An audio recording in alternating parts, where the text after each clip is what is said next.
Good morning guys. Nag-skip ako kahapon ng video. So ito na yung aking day 11. Day 11 ng 30 days vlog challenge ko. Target kong gumawa ng dalawang video today. Mostly are voiceover. So yeah, gawin kong 2-part. Tatry natin gawin ng magkaroon ng 2-part video. Then yun ang plano ko. So ngayon, ang plano ko is gumawa muna ng video dito. Then later, try kong umikot sa Dubai. Labas tayo para makita nyo rin yung Dubai. Para sa mga manonood ng video na to na hindi pa nakikita talaga yung Dubai. Kasi karamihan ng mga nakikita nyo sa image or sa social media is more on sila sa Burj Khalifa, diba? Burj Al Arab. So yun yung mga yun yung mga downtown kumbaga. So dalhin ko kayo doon sa kung saan mga normal na tao pumupunta. Joke lang. Basta iikot ko kayo. Punta tayo sa mga Heritage Museum.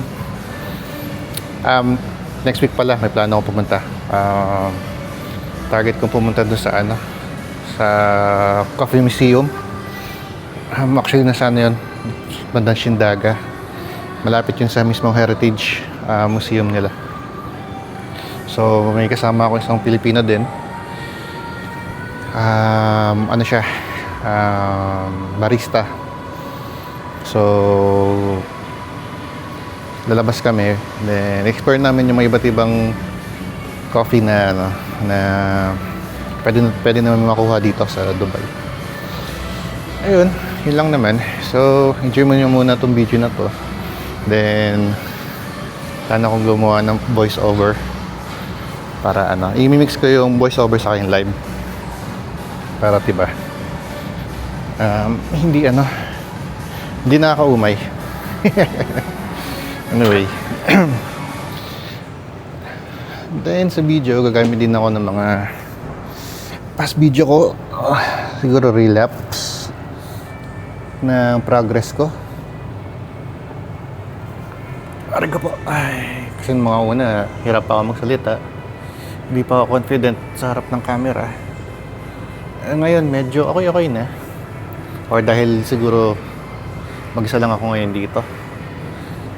We'll see, tignan natin. Kasi medyo nahihiya pa rin ako magsalita pagka may ibang tao.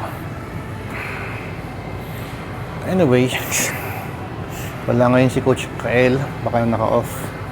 Ako lang mag-isa. Walang kakwentuhan today. So yun, aray ko pa. Lapit na umuwi ng Pilipinas. 2 weeks na lang. 2 weeks na lang. Minsan, ang tagal natin magsimula dahil hinihintay natin na maging ready tayo. Gusto natin, kumpleto muna ang plano. Gusto natin malinaw ang direksyon. Gusto natin, confident muna tayo bago natin gawin yung first step. Pero sa experience ko, bihira talagang dumating yung moment na masasabi mong ready ka na talaga. Nung sinimulan ko tong 30 days vlog challenge, hindi rin naman ako prepared ng todo talaga. Kita nyo naman sa mga nakaraang video ko. Hindi ako sanay magsalita sa harap ng camera. Minsan hindi ko rin alam kung ano yung sasabihin kong topic.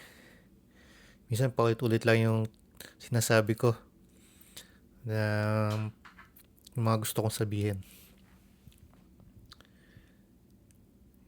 May mga pagkakataon din na naisip ko kung maganda ba yung video, kung may nanonood ba, or worth it ba yung effort. Pero na-realize ko na kung hihintayin ko pa na mawala yung doubt ko, baka hindi ko na sinimulan tong journey kong ito sa pagko-content. Kaya ginawa ko, nagsimula muna ako gamit kung ano meron ako. Itong phone, simple video, simple editing, saka minsan simple idea lang din. Hindi perfect, kahit sa simula, hindi rin perfect yung pagdi-deliver. Pero at least may mga bagay na nangyayari na. Natututo ako sa mga ginagawa ko ngayon. Habang ginagawa ko yung mga video na to, mas naiintindihan ko pa kung paano magsalita ng mas malinaw. Mas nakikita ko kung anong mga topic na gusto kong pag-usapan. Mas napapansin ko rin yung mga weaknesses ko, mahihina at kailangan ko pang i-improve sa sarili ko. At para sa akin, isa yun sa mga mahalagang nagawa ko nung nagsisimula ko ngayon. Hindi mo kailangan maging magaling agad. Kailangan mo lang bigyan ng sarili mo na chance na matuto habang ginagawa mo. Maraming bagay sa buhay na hindi talaga natin matututunan sa pag-iisip lang. Kailangan natin silang gawin. Sa business, hindi mo malalaman kung gagana yung idea kung puro plano lang. Sa career naman, hindi mo rin malalaman kung kaya mo ba yung next level kung hindi mo susubukan. Itong sa fitness, hindi mo maabot yung goal mo kung lagi mo na lang hihintayin yung perfect time para magsimula ka. Ganun din sa pagko-content ko ngayon. Hindi mo kailangan ng pinakamahal na camera. Hindi mo kailangan ng perfect na script. Hindi mo kailangan maging confident agad.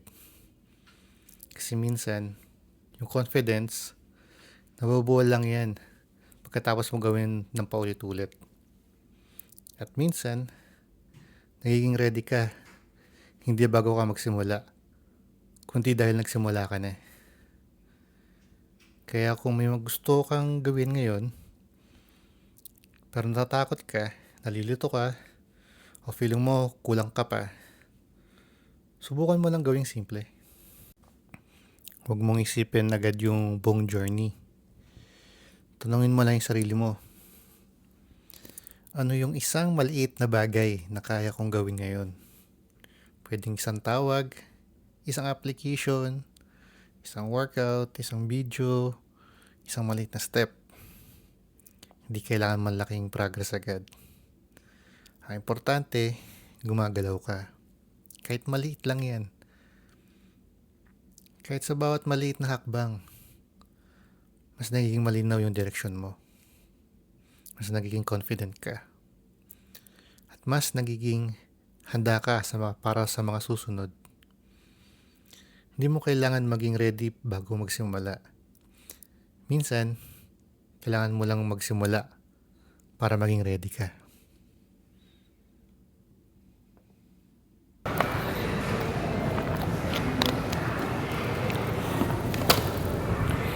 So, ako nga pala si Ryan De Guzman or Senpai Ryan. Isa akong entrepreneur dito sa Dubai, UAE. And samahan niyo akong matuto paano humawak ng business.